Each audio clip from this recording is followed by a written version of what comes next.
Hi, sixth graders. This video is meant specifically for the Jaguars because this is where they are in the book. I have done one video already, starting at page 125, where the Jaguars need to start. And now this is the second one. So we're going to start on Wednesday, January 5th, 1944. Cougars, Tigers, you're more than welcome to follow along if you'd like. Dear Kitty, I have two things to confess to you today, which will take a long time. But I must tell someone, and you are the best one to tell, as I know that, come what may, you always keep a secret. The first is about Mummy. You know that I've grumbled a lot about Mummy, yet still tried to be nice to her again. Now it is suddenly clear to me what she lacks. Mummy herself has told us that she looked upon us more as friends than her daughters. Now that is all very fine, but still a friend can't take a mother's place. I need my mother as an example which I can follow. I want to be able to respect her. I have the feeling that Margot thinks differently about these things and would never be able to understand what I've just told you. And Daddy avoids all arguments about Mummy. So here Anne feels very alone in her feeling of her mom. She feels that Margot wouldn't necessarily agree with that interpretation of how her mom treats them. And of course her dad is going to support Mrs. Frank. I imagine a mother is a woman who in the first place shows great tact.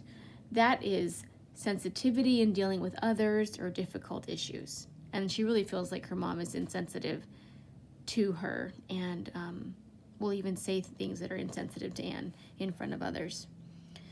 Especially toward her children when they reach our age. And who does not laugh at me if I cry about something, not pain, but other things like Mom's does? One thing, which perhaps may seem rather fatuous, I have never forgiven her. It was on a day that I had to go to the dentist.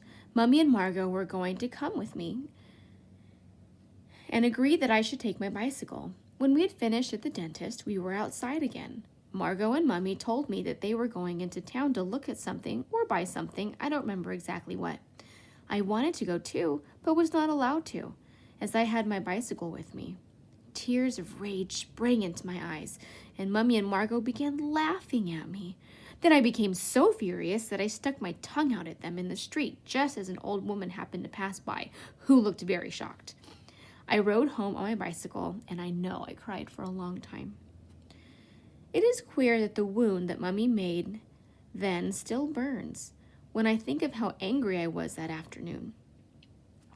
Now, I think that's something we can all relate with. We have specific, vivid memories of how we were treated. Often those negative ones stay longer in our brains. For you guys, it may be junior high. For me, it may be, for you guys, it might be kindergarten. For me, it might be junior high, something that I remember. And I can remember back feeling embarrassed at certain things or upset. Now, we are going to skip the next few pages. You guys are skipping page 130 to 135. Most of it is just Anne talking about her crush on Peter. That's very beginning at the beginning.